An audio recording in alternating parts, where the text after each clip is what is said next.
ধনী মহিলাটি ইচ্ছে করেই মাটির ময়লা মুখে মেখে নিলেন। এটা ছিল তার ছেলের বউয়ের চরিত্র পরীক্ষা করার ফন্দি। সামনের উৎসাহী বৃদ্ধাকে দেখে বৌমা বুঝে গেল এই সেই শাশুড়ি যাকে সে কখনো দেখেনি। সে তাকে তাড়াতাড়ি ভেতরে ডেকে নিল। ছেলে হঠাৎ মাকে দেখে রীতিমতো চমকে গেল।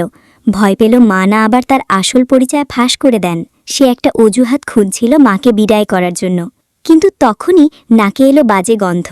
সেই মুহূর্তে শাশুড়ি প্রত্যাশার চোখে বৌমার দিকে তাকিয়ে রইলেন, কিন্তু অবাক কাণ্ড, মেয়েটির মুখে বিন্দুমাত্র বিরক্তি নেই, বরং হাসি মুখে সে ধনী মহিলাকে সোফায় বসিয়ে দিল।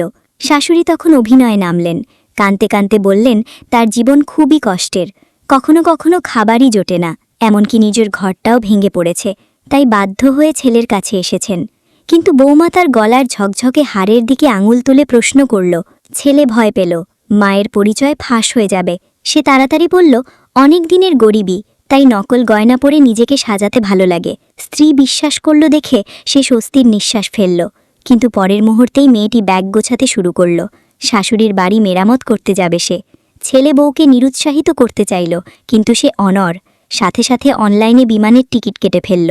এটা দেখে ছেলে মাকে আড়ালে নিয়ে বলল ঝামেলা না করতে, কিন্তু মা ভাবলেন মেয়েটি নিশ্চয়ই ছেলের আসল পরিচয় জেনে গেছে, শুধু অবুঝ সাজছে। কিন্তু ওরা দুজনের কেউই জানত না মেয়েটির আসল পরিচয়।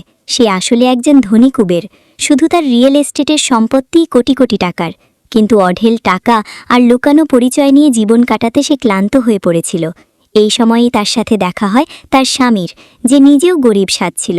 দুজনের মনের মিল হয়ে গেল এত ভালো যে মেয়েটি বাবাকে না জানিয়েই চুপচাপ বিয়ে করে ফেলল। ধনী বাবা যখন জানলেন মেয়ে বিয়ে করে ফেলেছে, রাগে ফেটে পড়লেন। সহকারীকে হুকুম দিলেন খোঁজ নিয়ে আসতে মেয়ে কাকে বিয়ে করেছে। সেই মুহূর্তে সহকারী চুপি চুপি মেয়েটিকে ফোন করল। সে জানল বাবা তাকে খুঁজে ফেলেছেন, কিন্তু পরের মুহূর্তেই কানে এলো বাবার গলার স্বর। স্বামীকে ভুল বুঝবেন এই ভয়ে সে বাবাকে আটকাতে ছুটে গেল, কিন্তু হঠাৎ পরের মুহূর্তেই দরজাটা ধাক্কা খেয়ে খুলে গেল।